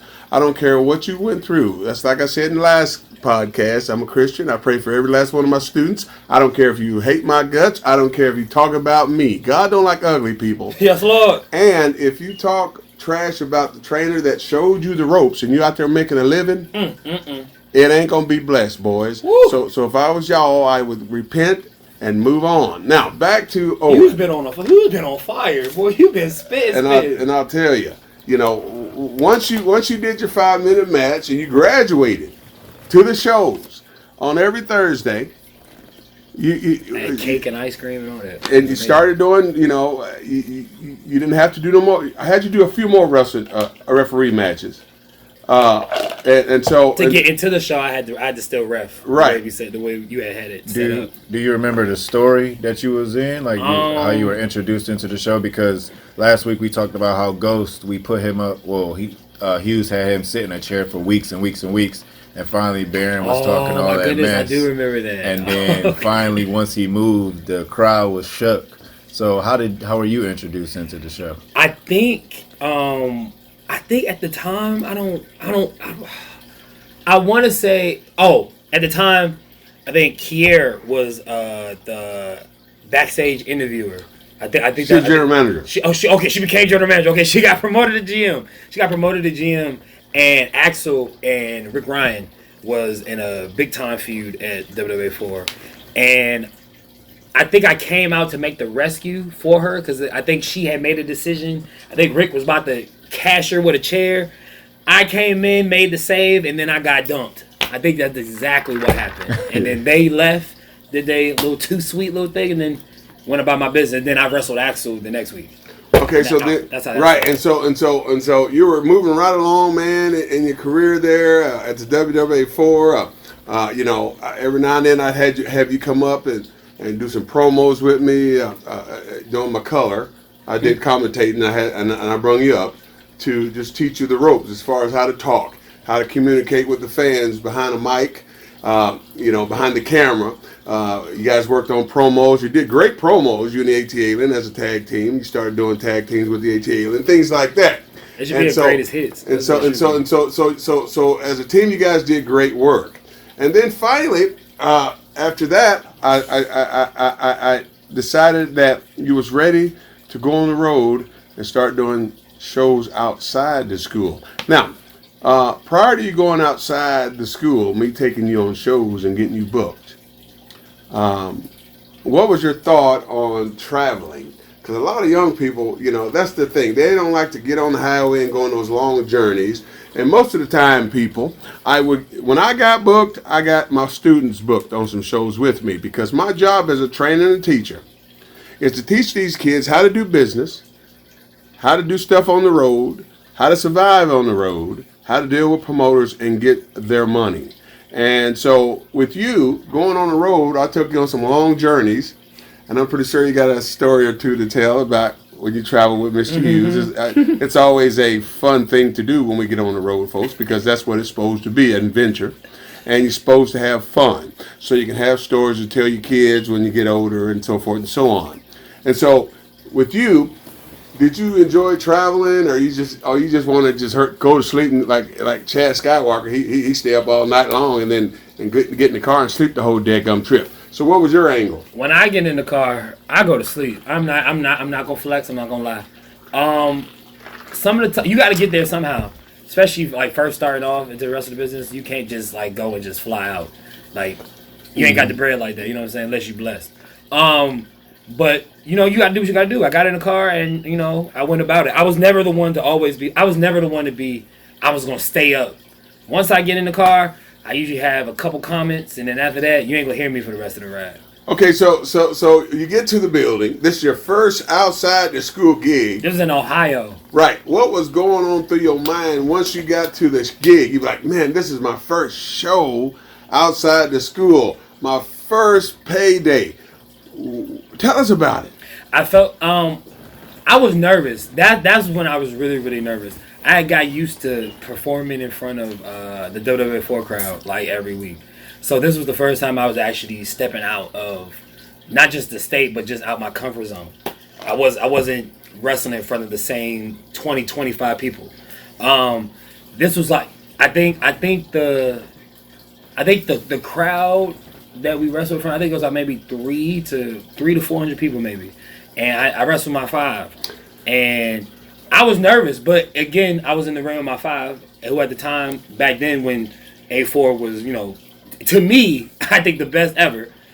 He was one of the forefronts of it. You know what I'm saying? So I trusted in him and in his ability to not make me go out there look like a fool. And I know he didn't want to go out there look like a fool. And we had on a classic. Okay, so you said that this was, you know, there was 400 people there. Now, was that your biggest crowd that you ever performed in? At the time. At the time? At the time, yeah. And so what was it like being in front of 400 people and at the WWA4 maybe 20, 30 people?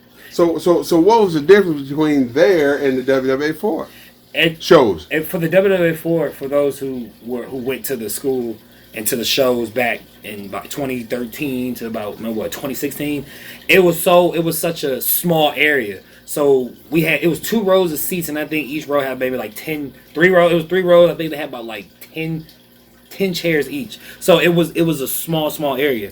Going to there, we went into a gymnasium. The whole gym was surrounded with seats. And it was on people on top of people. I think it was either some people in the bleachers too. So it was a lot to kind of take in. But it was so many people, so much going on that you really couldn't focus on just one person. Mm-hmm. So you just kind of had to focus on the job in the ring and just go to work. Right. And so I took you to this show, 400 people there. And I was trying to teach y'all how to make money on top of your payoff. Mm-hmm. So did you bring gimmicks to sell? Yes. And so wait, the first time I didn't bring any? What? Oh, kids. And so with that said, you didn't bring gimmicks, so you blew that opportunity. Bro. But as time went on though, okay, I'm gonna give you your props here, no doubt about it. As time went on, you used to watch Mr. Hughes, you used to mimic what I did as far as how I hustled my gimmicks to make extra bread. And so one thing I can say, that you, Navy Blue, were the best hustlers that I've trained in this professional game, because Navy, he would, he lived with me for a few years, by the way, so I taught him the whole aspect of professional wrestling every day. So he got an on-hands, learning process. I think he owes me more than $990 because I gave him more than what he paid for. You understand? and so he would mimic. He would see the stack that I would make on selling gimmicks, and he would get his table. We get there early, and long story short, when he started doing his shows, he would get his own table he bought from Walmart. He'd get it all fixed up, had all his gimmicks to sell. And he made a killing, and he sold until the last fan left the freaking building. Owen did the same thing, and he turned out to be the same way as Mr. Hughes. He makes a ton of money on selling gimmicks. Speaking of Navy Blue and 5, there's a story that I'd like you and Mr. Hughes to get into. So you'll like this one. We talked about it earlier of doing exactly what your trainer tells you to do. Now, you always used to tell us that sometimes wrestlers are going to try to get themselves over on the younger talent because they don't know no better. So one time, Darkman was just becoming Darkman, and he was trying to set Owen Knight on fire. Do you remember this? It was him. He wrestled Moose. It was him, Moose, and it was him and Moose. They was running an angle, and he comes to me. He's like, "Yo, so." We got this thing where I'm going to come out. I think I was going to make the save or something was going to happen. I was always Captain Saber. So I come out there, and he was like, we're going to come out there, ambush you from behind, and we're going to pour it on you. I was like, pour it on me? You would just pour gasoline on me? He's like, yeah, but we're not going to set you on fire or anything. Moose is going to come out and make the save. So it didn't sound right to me, because I was just like, well, why you got to do me? Why you got to set me on fire? Ain't you beefing with Moose? Why is Moose coming out to say, I don't even know him? And you had came to me. I came to him, and I was like, yo, quick question. He tried to set me on fire. Is this the right thing? Axel, my 5, that was like, no, that is not, don't let him do that to you. Immediately, we was like, go tell Hughes. Go tell Hughes. And I came to Hughes, I was like, Hughes, sir, I love what you got going on here, but Dark Mind tried to set me on fire. I'm not sure if that's supposed to be a thing. And you, what? Oh, no, that's not happening, man. And then you went on that whole spiel. And Dark Mind ain't like me for a couple months after that because he said I went back and told. But I'm like, why'd you set me on fire, bro? Well, he was trying, like I said, he was trying to get his gimmick over, but I had the last word in that thing, and I saw through everything, and so I was like, well, we don't need that here. We can't do that here at the freaking school because that's a little too deep. This is not WWE. This is not ECW. So we're not going to do that one. No means no. Remember that. No means no. Okay, so. No, Mr. Hughes. We're not just going to get on Dark by here. We're going to get on you as well, okay? Because you didn't always believe in my 5. No, not at all. Like I always believed in my 5. My 5, day one, has believed in me since day, and still to this day. To this day. 5, tell him the words that sit with you to this day that he told you. We had a Thursday show, and I think I wrestled. I don't know who I wrestled. I think I wrestled Ashton, or maybe it was Joe Hiken. But he wasn't Joe Hiken then. He was Average Joe. Mm-hmm. And we had the match and everything. Everyone was leaving the arena. And you come down the ramp, and he was like, you put your arm around me. He's like, yo, you know what, Knight, I got to tell you, man. When you first walked into this building, man, I didn't think you was going to be anything. But, boy, have you changed. And I'm like, well, I've only had like 3 matches. So, I mean, I wonder how quick the change has happened since my 5-minute match, which was a month ago. And that stuck with me to this day, which I knew you were kidding, but at the same time, still kind of hurtful to use. But it's okay. It's always stuck with me. Everybody always doubt the kid. It's fine. It's fine. 7 by 5. Well, I'll tell you. Since day one. Well, since you put it like that, since you said that like that, let me tell you this, people. With most of my students, you have to, as a teacher, you have to find something about that person that makes them get more hungrier. Like on a lot of my posts, when I post something, I always say #stay hungry. And that's what I mean. You have to stay hungry on what it is you're trying to achieve. And what you guys were trying to achieve was the wrestling game. And that was to go as high as you can possibly go and make a good living at it. And there's students of mine that are making a living at it. And that's what it's all about with me. So when I came to you and I said that and I pulled you aside and I told you that, basically, I was playing some mind psychology, and I was hoping that it would take the right direction as far as what you would do in your soul to keep motivated to be a professional wrestler. Now, like I said, I would say certain things to certain wrestlers, and with you, I said that, and lo and behold, each week you got better and better and better. I was not seeing any backtracking. You kept going forward and forward. And then we get to the point to where you were on shows on a regular basis. You were doing shows outside of me. You got bookings on your own. I showed you how to do business with promoters. You stuck to your guns. No promoters have screwed you thus far, correct? No. And so well, you always have those ones that try you. You always got the ones that try you, but you do got to stick to your guns and go by a code. You know what I'm saying? Correct. And so you start doing shows on your own. You start going to different other promotions. Tell the people what other promotions, big promotions, that thus far have you been doing shows with, and which promotion that maybe someone knows out there that you might do business with or started doing business with after you graduated the WWA and started doing shows outside the school on top of what I was doing for you. The first show that I had done outside of A4 was called ECWE, and it was run by Hollywood. And my 5, Axel, Rick, we was all on there. I got paid $9 that night. It was the most funkiest looking $9 I've ever had in my life. And the only thing he could tell me after it was, that's all I got. You got $9. That's my first ever one. Without you even knowing. This was without you even knowing, because Hughes had this thing where you weren't a professional until you went on a road with him. So at the time, at first I didn't go on the road with him. But when I did, he had made the stamp of approval and made me a professional wrestler. The shows outside of the school that I did besides that was Atlanta Wrestling Entertainment. Atlanta Wrestling Entertainment was one of the ones outside of A4 that helped me get my name into other areas that people know to talk about wrestling. I was with them for a couple of times, and I had a couple runs through PWX, that's up in North Carolina, back when I had first started, where I was greener than green, and that I didn't really take advantage of now. But, you know, we continue to keep working, and we're going to continue to keep working to get back to those shows, because it's some stuff that I got to prove to some people, you know what I'm saying, that I can make it in this sport, this business, professional wrestling.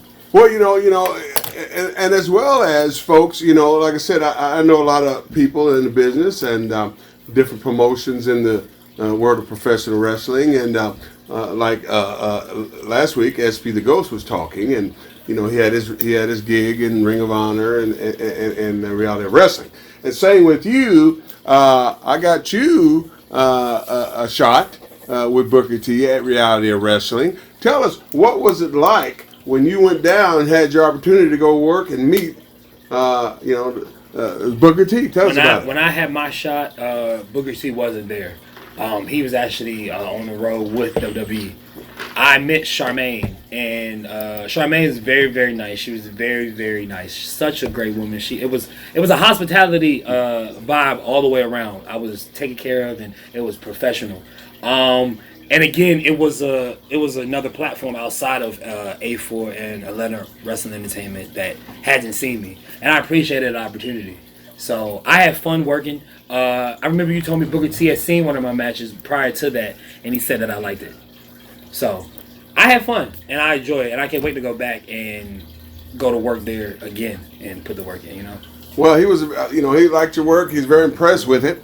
And on top of that, I do a lot of fan fest too, folks, and I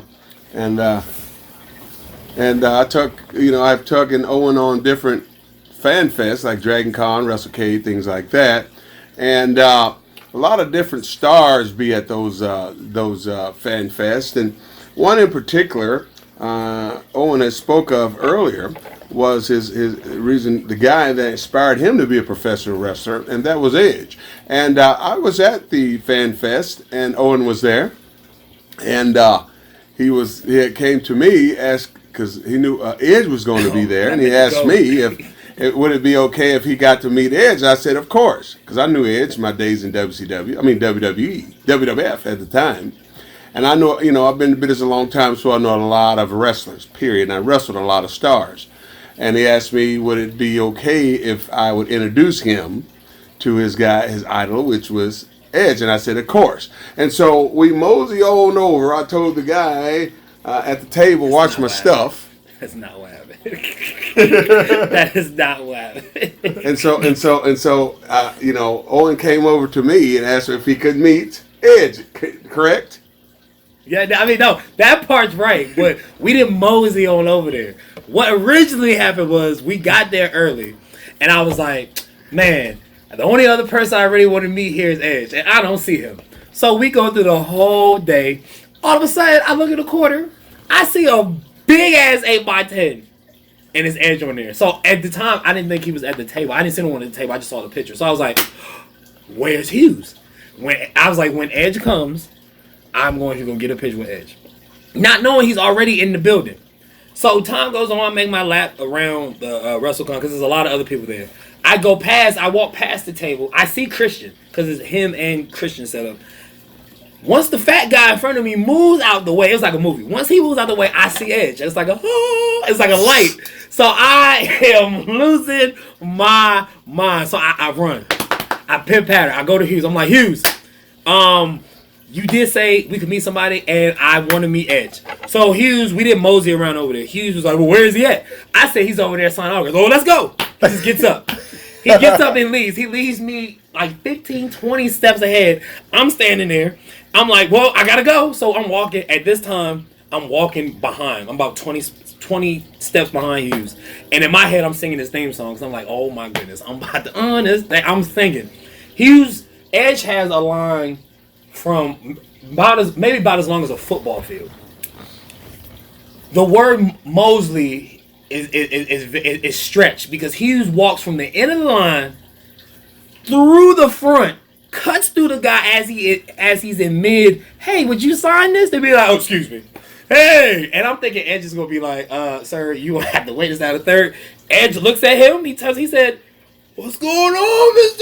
I guess I was like, what is going on? Gives him a big hug. He just stops everything. So I'm standing there looking like Boo Boo the Fool. So I'm like, oh my God, Edge knows my trainer. My trainer knows Edge. This is crazy. Whole time Hughes has called me twice. It's like, Owen, come get a picture. I'm like, Owen, come get a picture.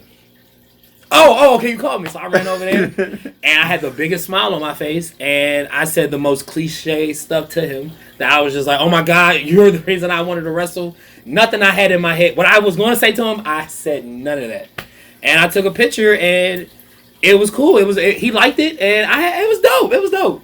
Well, that's the exciting part about professional wrestling that I enjoy. It's to see, one of your trainees, finally get to meet someone that he looked up to, that inspired him to want to be a professional wrestler, and he finally gets to meet this person, shake his hand, and take a picture with this person. Same thing with me when I met Harley Race, and I got a chance to wrestle Harley Race, and I got a chance to work with Harley Race. With me, him, and Luger on the road, we riding up and down the highway. What a blessing. What a dream come true in my career. And, of course, same thing with you, Knight. You got opportunity to meet your favorite wrestler, Edge. And so after you did that, after you met Edge, how was you feeling? Was it time to go home now? Did you achieve all you wanted to achieve in wrestling? Tell us about it. I didn't achieve everything I wanted to do in wrestling. It was a dream come true.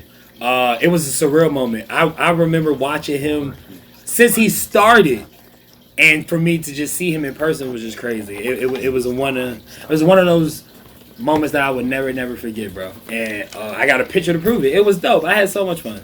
Well, I'm glad I could help you. Appreciate you. I'm glad I could help y'all.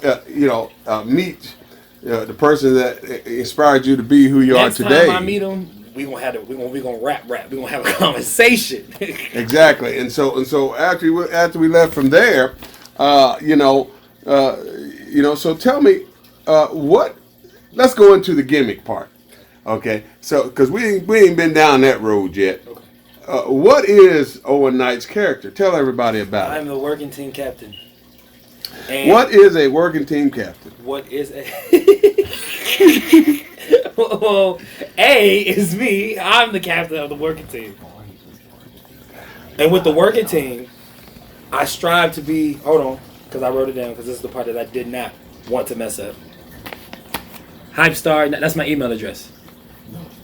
Before, now I'm confused. Before you was the working team captain. Yes. You was the hype star. Yes. Oh wait! That was my name. That was your first gimmick. Why is it that y'all let me do some stuff like this?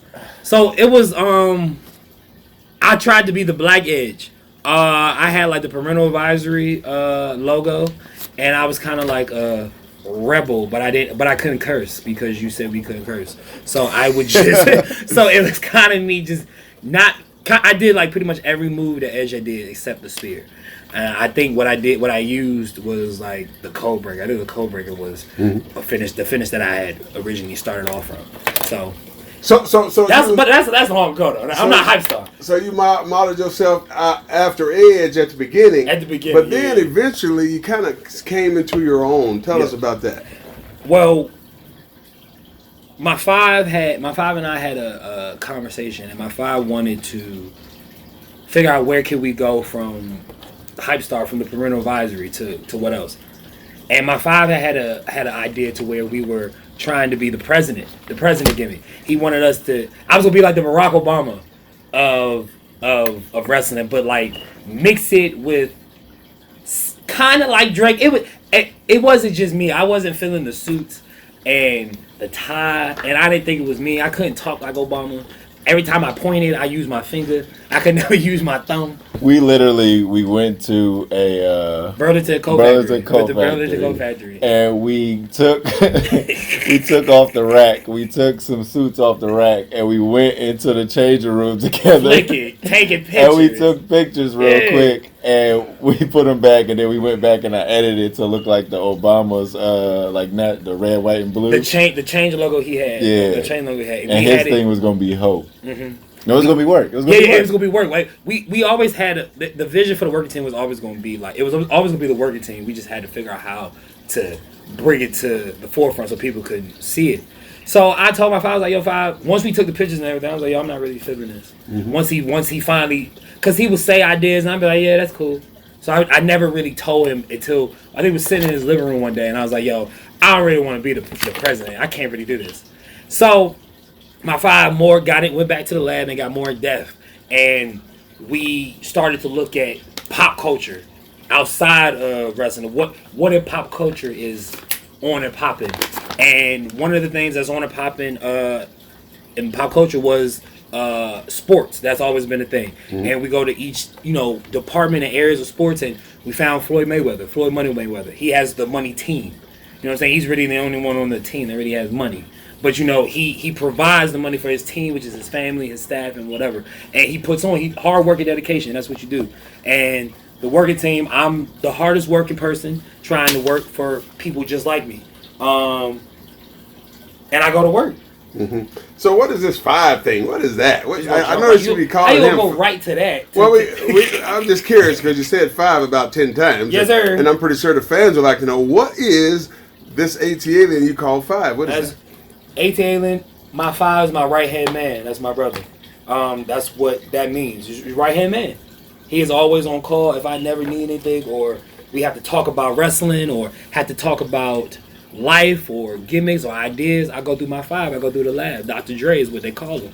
5 originally. I'm not going to say what originally was from. It originated from the Dedication 5, Little Wayne, and Birdman. Okay. I thought you was going to talk about where it was originally. Okay. I thought you was talking about originated from the Dedication 5. And it also means my 5 is a star, and he shines like one. So that's what I tell everybody. That's why I call him my 5. That's what you tell people? That's what I tell people. See, I tell them that story that I just told them. So what's working team captain mean?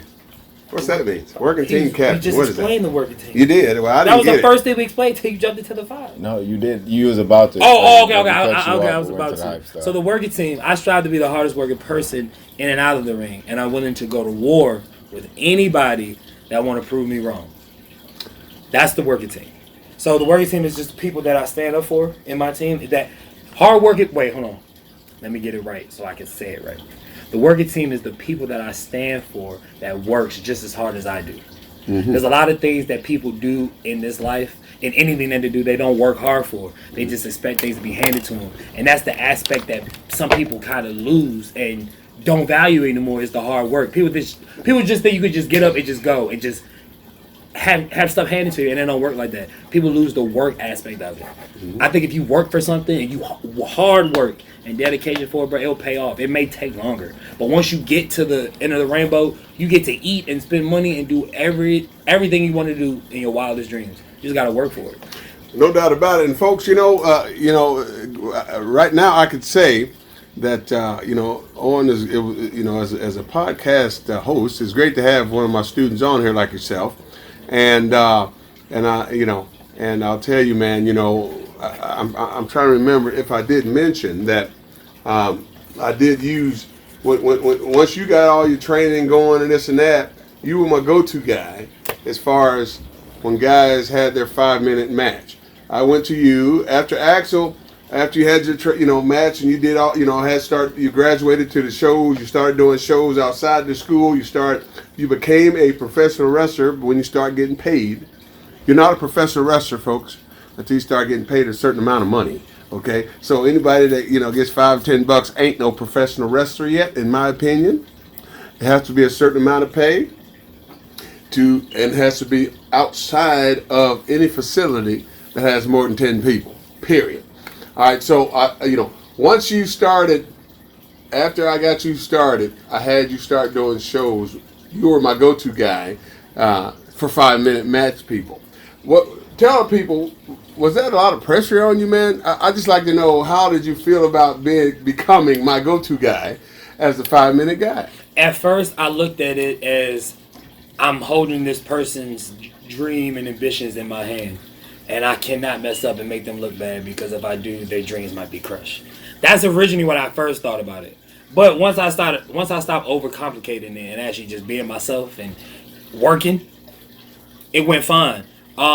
I did so many, it got to a point where I was like, dude, just tell me what you do and it'll be fine. And most people would kind of be like, huh? What are you talking about? It's crazy. And they passed. I don't remember all of them by heart. I don't have it written down, but I think it's maybe been like maybe 1 or 2 to 3 times that I've wrestled someone and they haven't made it on their first try. I just try just to do what I can just to make them look like $1,000. Right, and so with that, I mean, it helps you become a better performer. That's why I actually did that, because I saw something in you that, would help you later on in your career. That's why I had you understand how to have matches and how to help people learn how to be professional wrestlers and help them take them through the journey, the obstacle, you might say, of becoming a professional wrestler. So with that said, folks, before we finish this thing up, I would like to tell the folks all your social media outposts. The social media platforms that they can find you on, and any shows coming up. Well, before I start off with the social media, I want y'all to keep a lookout for my YouTube channel. I am revamping my YouTube channel. You can see all the content as far as promos, matches, upcoming shows, skits, etc., etc. will be all on the YouTube page. It's finna be a breeze. Shows that are coming up. I got Southern of Honor. It's down there in Canton, Georgia. The Rumble Jack is the name of the show. That's August 9th.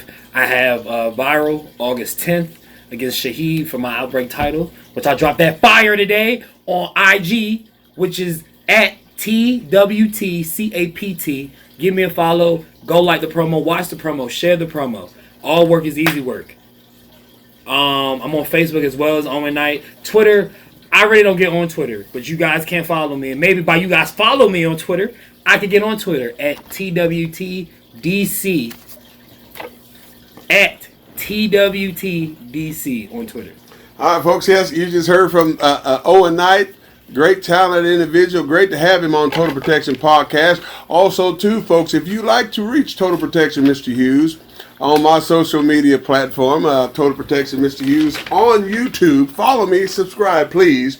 And Mr. Hughes, Total Protection Mr. Hughes on Facebook, and Mr. Curtis Hughes on Facebook. And then on Instagram is Bodyguard Hughes on Instagram. AT. You can find me at ATLien on all social media platforms. That's DEATLIEN.